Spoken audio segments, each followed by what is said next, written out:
10,000 bones ఉన్న ఒక పెద్ద డైనోసార్ సమాధిని అయితే ఫైండ్ చేశారు. నేను మరీ అంత ఎదవలా కనపడుతున్నానా? ఓ మాదిరిగా కూడా కనపడలేదా?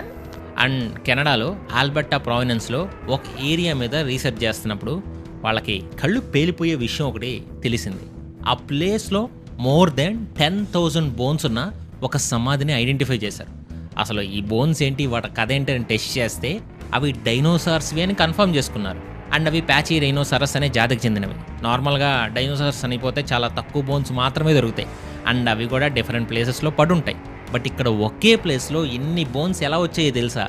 దానికి రీజన్ 73 మిలియన్ సంవత్సరాల క్రితం ఒక మ్యాసివ్ ఫ్లడ్ వచ్చి ఈ డైనోసార్ ఉంటున్న ఏరియాని హిట్ చేశాయి. మనకు తెలుసు డైనోసార్స్ ఎంత హైట్ ఉంటాయి అండ్ వాటి స్ట్రెంగ్త్ ఎంత పవర్ఫుల్ అని.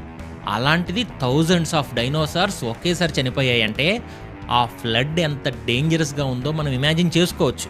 అండ్ ఆ డైనోసార్స్లో ఉన్న ఇంకొక ఇంట్రెస్టింగ్ ఫ్యాక్ట్ ఏంటంటే ఇవి యాక్చువల్లీ కాకుండా ఒక బిగ్ హార్ట్ బంప్ ఉంటుంది. సైంటిస్టులు దీని మీద ఏం ఎక్స్ప్లెనేషన్ ఇచ్చారంటే అలా డిఫరెంట్గా ఉన్నప్పుడు ఏది మేల్ ఆర్ ఫిమేల్ అని ఐడెంటిఫై చేసుకోవడానికి యూజ్ అవుతాయని చెప్పారు.